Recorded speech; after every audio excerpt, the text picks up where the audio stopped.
Berabad-abad silam kita telah mengenal istilah cenayang, peramal, paranormal, ataupun penyihir, yang kesemuanya berhubungan dengan kemampuan supranatural atau kemampuan di luar logika orang kebanyakan.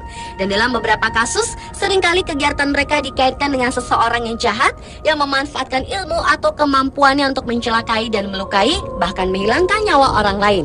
Karenanya kita sering mendengar, banyak orang yang dianggap sebagai penyihir ataupun dukun. Kisah hidupnya harus berakhir dengan tewas mengenaskan. Seperti diantaranya adalah yang terjadi di Madura, Jawa Timur pada September 2011 dan Januari 2012 lalu. Dua orang pria berusia 50 tahunan harus tewas mengenaskan dihakimi massa karena dituding sebagai dukun santet. Selain itu, ternyata di belahan bumi lain juga terjadi kasus yang hampir serupa, seperti kasus pembunuhan orang yang dianggap sebagai penyihir yang terjadi di Afrika baru-baru ini. Dan berikut, On The Spot telah merangkumnya dalam 7 kasus pembunuhan penyihir yang terjadi di dunia.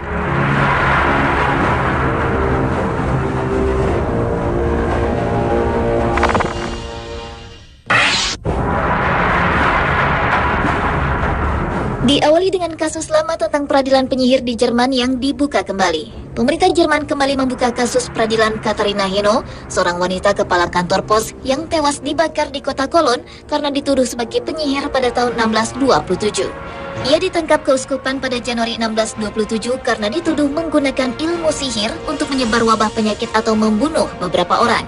Katharina dipenjara dan dinyatakan bersalah hingga ia menjemput ajal dengan dibakar. Nasib Harger Heno, sang adik, lebih beruntung. Ia dibebaskan setelah ditangkap pada tahun 1631 setelah sidangnya diintervensi. Harger pun berkali-kali berusaha membersihkan nama kakaknya setelah bebas dari penjara, namun usahanya selalu gagal. Hingga akhirnya pada Februari 2010, kasus Heno dibuka kembali setelah dilakukan peninjauan kembali bukti-bukti atas kasus Heno yang diduga telah menjadi korban intrik politik yang dibuat para saingannya.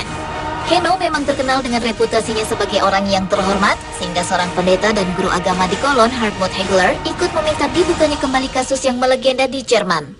Untuk mengenang tragedi ini telah didirikan patung Heno, dan kisahnya pun telah dituliskan dalam sebuah buku.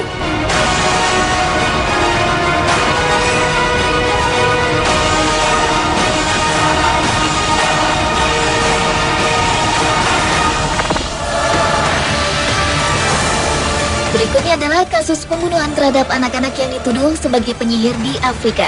Anak yatim, anak jalanan, albino, dan anak cacat menjadi sangat berisiko di Afrika.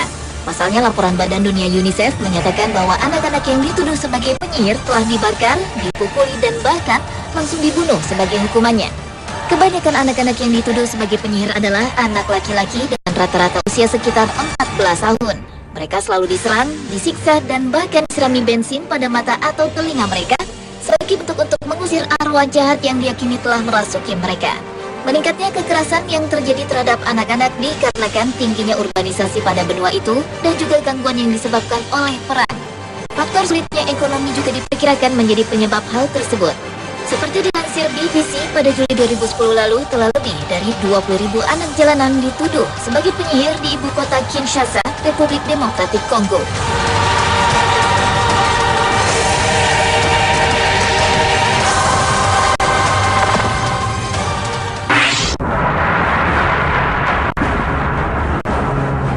Pada 12 Desember 2011 lalu di Arab Saudi juga dikabarkan ada seorang wanita Saudi yang dieksekusi hukuman penggal setelah dinyatakan melakukan praktik ilmu sihir.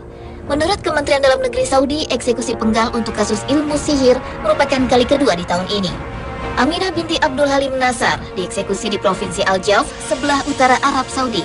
Sebuah sumber yang dekat dengan kepolisian agama mengatakan pihak berwenang telah menggeledah rumah Nasar dan menemukan sebuah buku yang berisi tentang ilmu sihir, 35 kerudung, dan botol gelas yang diduga untuk melakukan praktik sihir.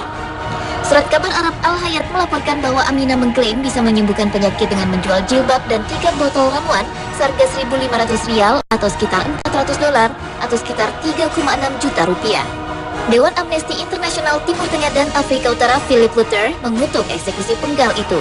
Karena menurutnya ilmu sihir tidak termasuk sebagai kejahatan di Arab Saudi dan ia menganggap hukuman penggal hanya pantas untuk mengganjar tindak pidana ekstrim dan kejahatan yang serius.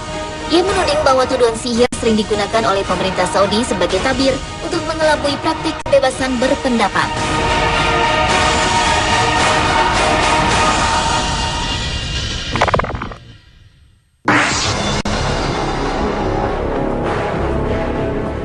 remaja berusia 15 tahun di London, Inggris, disiksa dan ditenggelamkan oleh keluarganya pada hari Natal 2011 lalu setelah mereka menudingnya dapat mempraktikkan ilmu sihir.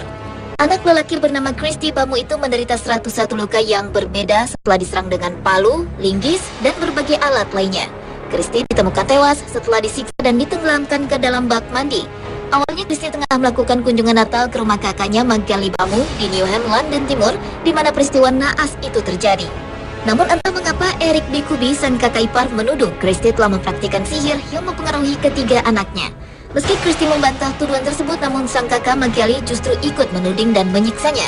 Menurut jaksa penuntut umum, Christy yang tak tahan dengan rasa sakit akibat penyiksaan itu pun akhirnya mengakui bila dirinya adalah penyihir dengan harapan ia akan dibebaskan. Namun ternyata ia justru ditenggelamkan di dalam bak air dingin hingga akhirnya tewas.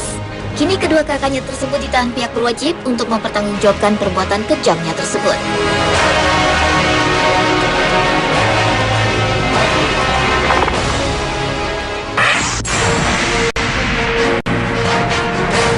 Bukan keinginan seseorang untuk mengidap kelainan genetik tanpa pigmen atau yang dikenal dengan istilah albino. Karena penderita albino biasanya terlampau peka terhadap sinar matahari dan cahaya terang, sehingga di daerah tropis yang panas, mereka sangat beresiko terkena kanker kulit. Namun di Afrika, tepatnya di Tanzania, orang-orang albino kerap mendapat perlakuan diskriminatif, bahkan hingga tindakan kekerasan. Karena kulitnya yang putih, sebagian warga Afrika menganggap orang albino merupakan sejenis hantu atau siluman yang tidak akan pernah mati. Albino dikatakan akan menghilang bersama dengan angin atau hujan jika sudah dewasa.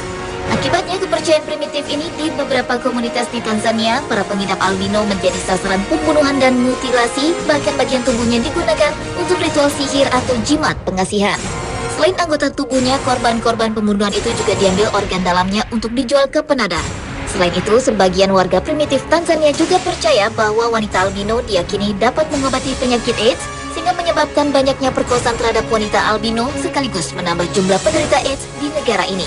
Akibat hal ini, albino yang tercatat di catatan sipil hanya sekitar 5.000 orang, padahal menurut Asosiasi Albino Tanzania, jumlah mereka mencapai 150.000 orang.